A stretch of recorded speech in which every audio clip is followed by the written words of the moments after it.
An update from the game, guys, as far as injuries. We had two guys that did not return. Brandon Marshall with a sore knee. He is still sore, but he should be fine. We'll see. And McKenzie with a hip injury. He's okay also. Questions? Marius here? I'm sorry? Marius here? Right now, yes. Yes. You know, obviously he may or may not get traded tomorrow. How does that, affect mood in the locker room, him, you? It has not, honestly, Mike. You know, I've talked to DT probably 5 times about this subject, and he's been a great pro. You know, he's continued to work and to be a good teammate, and he's trying to help us win on Sundays. You know, so he's been focused. Obviously, you know, being a veteran player, he gets the business side, but he's been great. So you talked to him? Have you talked to him about the possibility, or do you know something? Well, just the business side, you know, and the talk and the rumors. You know, I mean, he can't walk through his day without hearing from me. You know, that's not right. So we've talked about it openly about, you know, he's a good player. People want good players on their team, so everyone's gonna want to call about, you know, 4 or 5 of our guys. You know, so I'm not surprised teams are calling, but it's no guarantee he's going to get moved. But he gets the business side. You know, we've communicated clearly for the last week, and he's been a great pro for us. Has John communicated any of those things with you? Trade possibilities? He has not, you know, and obviously that's John's department. I'm sure he's getting calls, and he's probably making some calls, but he has not. It's my job to coach the team, guys, and coach the players, so that's my focus. Are you hopeful you're not sellers in this? Would you like to? I'm not hopeful about anything, to be honest. Again, my focus is Wednesday's practice, you know, Tuesday's game plan, really. Tuesday's game plan, Wednesday's practice, and the Texans on Sunday. That's what I'm hopeful about. Have you made it clear to DT that he could be traded, though, that definitely is a possibility? He understands that. Every player does. This is a team that's always been a buyer at the trade deadline, Right. a possible buyer. Does it bother you that we're talking here about, 4 or 5-year players being on the market? It does not bother me, again, guys. You know, whatever we're doing here in the front office is to make us better. You know, we want to win now and win in the future, obviously. So whatever John's going to do, you know, between now and tomorrow at 2 o'clock is to make us better. You know, so I'm on board. But again, my focus is the team. Okay, that's John's focus. That's John's job. My focus is the team meetings, the game plans, the practices. That's where I'm focusing. Well, the guys said yesterday we're better than 3 and 5 Right. on our record. Do you agree with this? No, you know, you are who you are. You know, in the first quarter of the season, we're 3 and 5. We've won 3 games and we've lost 5. And I told our guys about 5 minutes ago, yeah, we're 3 and 5, but I can take 15 to 20 plays, you know, in those 5 losses that are critical plays that we didn't make. Okay, and that's the reason we're 3 and 5. But we are 3 and 5. We're not better than that right now. Now we're hoping to be better in the second half of the season, 3rd and 4th quarter. But right now we are 3 and 5.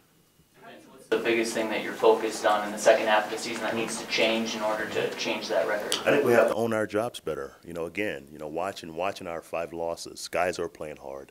Guys want to win. Are we making plays? Absolutely. But we are making critical errors, you know, in the critical times of the games, you know, the penalties. You know, in every big game that we've played, the penalties have killed us, especially offensive holdings. You know, we lost 10 points against the Rams, just strictly on penalties. Okay, and yesterday we lost 3 20-plus yard plays because of penalties. So that's us. You know, we have to fix that. You know, we can't complain about the officials and the half and half calls. Everyone has half and half calls, but we have to play cleaner. And we hadn't done that in the 5 losses. You know, so again, you know, we have to play better football, especially in the critical moments, 3rd downs, both sides of the ball, high red zone. You know, like offensively, it's been not very good. 3rd down's been not very good. You know, so we have to fix those things. How do you clean that up with Garrett, where that's been a trend for 2 years now, his inability just to not, he gets called a lot. I mean, the numbers say that. Is there something you can do with him, or do you sit him down at some point? It's all technique. It's all technique. He has to play better with technique.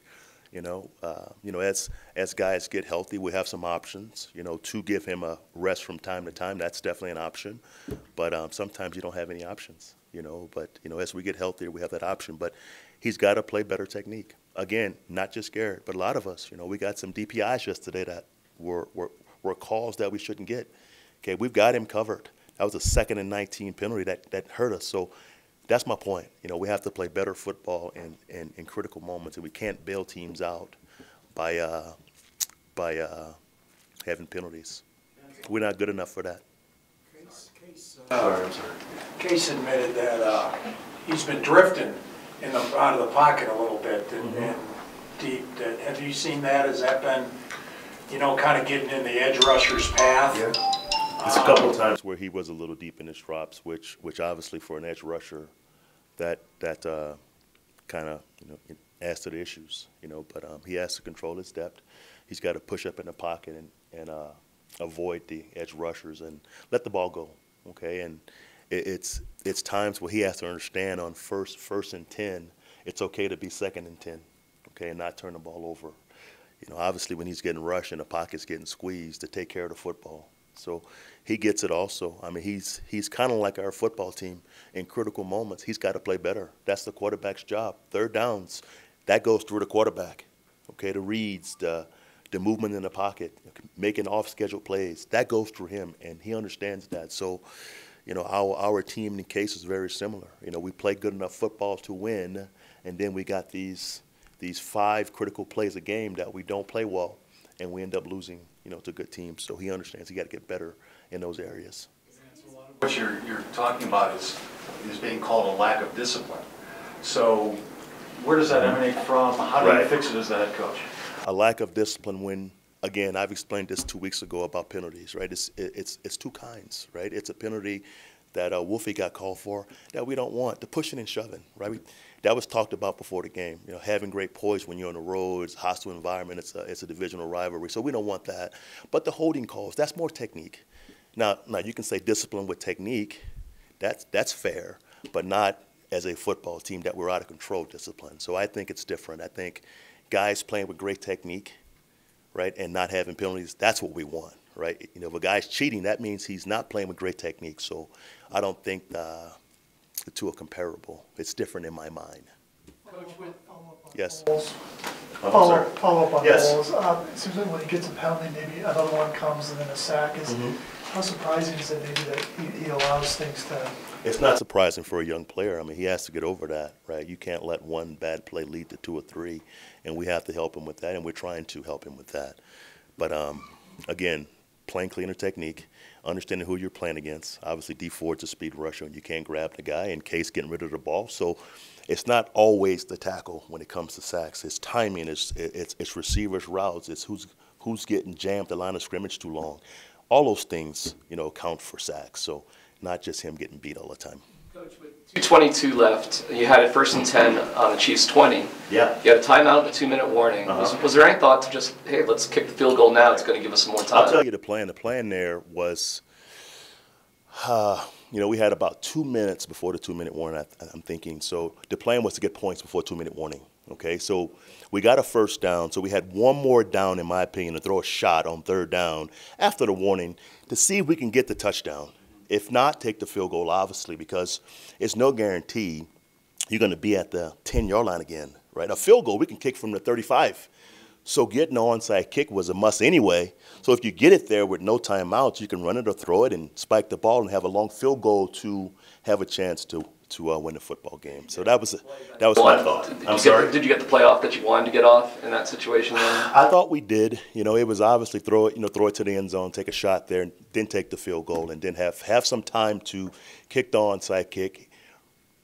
Obviously, win that down, and then have some time to kick a long field goals. But my thought process, when you're that close, at least take one more chance to score a touchdown there. If it costs you 15 seconds, it does. But I kick a long field goal. A long touchdown would have been tough against that defense. How much of The outcome had to do with the fact that they started 7 drives outside their 35-yard line, and you only started 2 drives outside your 35-yard line. Well, I think obviously, we had the one punt that was a shank punt. He heard a whistle somewhere, but he's got to follow through with the kick. So that's no excuse there. But that drive obviously killed us. That game's kind of in control still. We got a chance to make some hay there, and that short field killed us. Obviously some of the long third downs and the second punt hurt us also. Our return game was very average yesterday as far as kickoff returns, and once they figured out they can pin us deep, they put it in the grass and made us bring it out. So they pinned us deep a lot of times. So absolutely the swing of the field was in their favor yesterday, especially with the bad punt. A few more for the coach. Did you Hear a whistle? Did you figure out the whistle? I did not, but the players heard whistles, and again, come on, whatever. Kick the ball. Case, a week 8, midway through the season. I'm sorry, say again. Midway through the season, is Case playing to the level you expected or showing what you expected he would show at this point in the season, just in terms of? I would say this, Nikki, that question. I think we're all 3-5. Okay, he's a 3-5 quarterback right now. I'm a 3-5 coach. We're a 3-5 football team. So, can I coach better? Yes. Can he play better? Yes. Can his teammates play better? Absolutely.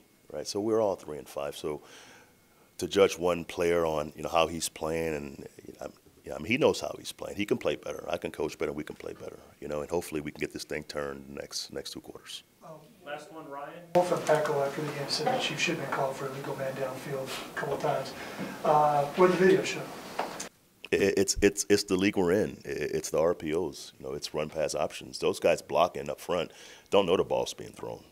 They're blocking zone. So absolutely it's an issue, and we have to fix this issue in this league, unless it's going to be college football, and it's tough for the linebackers to play both.